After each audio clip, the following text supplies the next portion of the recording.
Maligayang araw kaibigan. Welcome to my channel. Ang pangitain ni Pedro.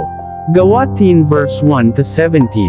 Sa Cesarea ay may isang lalaking nagngangalang Cornelio.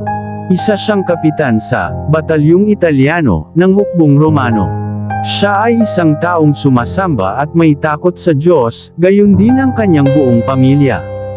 Siya'y matulungin sa mga dukha at laging nananalangin sa Diyos. Minsan, nang bandang 3:00 ng hapon, nagkaroon siya ng isang pangitain. Kitang-kita niyang pumasok ang isang anghel ng Diyos at siya'y tinawag, Cornelio. Tumingin siya at takot na nagtanong, "Ano po iyon?" Sumagot ang anghel, "Nasiyahan ang Diyos sa iyong mga dalangin at sa pagtulong mo sa mga dukha. Magsugo ka ngayon din ng ilang tao sa Joppa upang sunduin ang isang taong nagngangalang Simon, na tinatawag ding Pedro.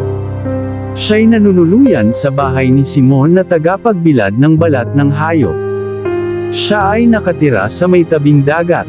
Pagkaalis ng anghel, tumawag si Cornelio ng 2 utusan at isang debotong kawal, isa sa mga naglilingkod sa kanya. Isinalaysay niya sa kanila ang pangyayari, at pagkatapos pinapunta sila sa Joppa. Kinabukasan, samantalang naglalakbay at malapit na sa Joppa ang mga inutusan ni Cornelio, si Pedro na may umakyat sa bubungan upang manalangin. Bandang tanghali na noon, siya'y nagutom at gusto na niyang kumain. Ngunit habang naghihintay siyang may handaang pagkain, nagkaroon siya ng isang pangitain. Nabuksan ang langit at nakita niyang ibinababa sa lupa ang isang parang malaking kumot na nakabitin sa 4 na sulok. Naroon sa kumot ang lahat ng uri ng hayop, mga lumalakad, gumagapang, at lumilipad.